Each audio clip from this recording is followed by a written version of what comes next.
faith. See, a life of faith should be evident in the life of every believer. It should be no question about the type of life that those who trust in God live. There should be no question about the type of life that those followers of Jesus Christ are willing to live, and that they fact and do live.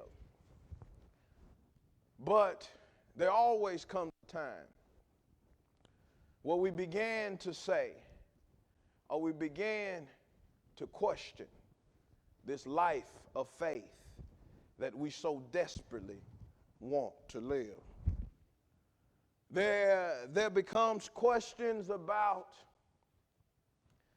the value in living a life of faith. We see everybody advancing who is not living a life of faith, but it seems like I'm the only one that's not advancing.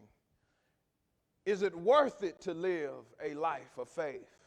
You only live once, in this one time that I'm living, I can't do anything and I can't go anywhere.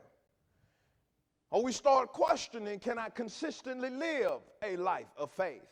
I know that I'm pretty good Sunday through Wednesday, but it seems like as the weekend approached, there are things that began to take me away from wanting to live a life of faith. And all these questions are, if you will, natural to one who's trying to please God. At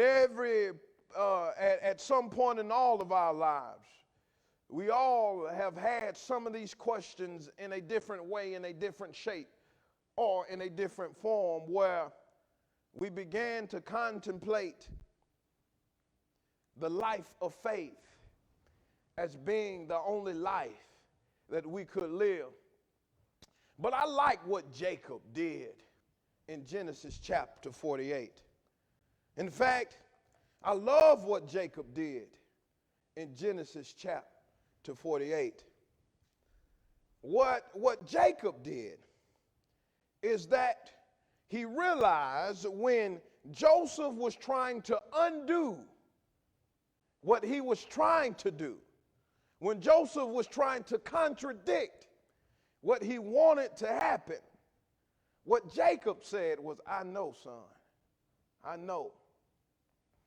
But you need to leave alone what I'm doing and watch and see how God blesses you. You need to leave alone what I'm blessing, how I'm blessing your sons. And you need to watch and see what God is going to do in their lives. And I got all the way to the end of my sermon in order to tell you the topic, the title, the theme for this morning's message is leave it be, then watch and see.